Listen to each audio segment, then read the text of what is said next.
خورشید زمان می درخشیدیم هر سوی جهان. پرفروغ و سربلند و سرفراز، یک طرف میخانه یک سو در نماز. هر کسی مشغول کار خویش بود، نه امام و نه عبا و ریش بود. ناگهان یک روز شوم و تلخ و سرد، پیر کفتاری پر از عصیان و درد.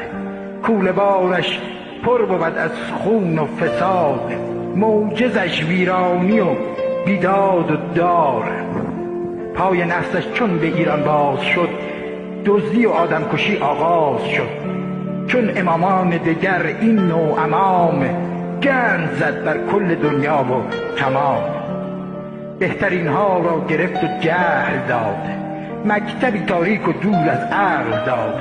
او نه ایرانی هندی زاده بود، دشمن ایران و جام و باده بود. جای نادرشاه و کوروش آن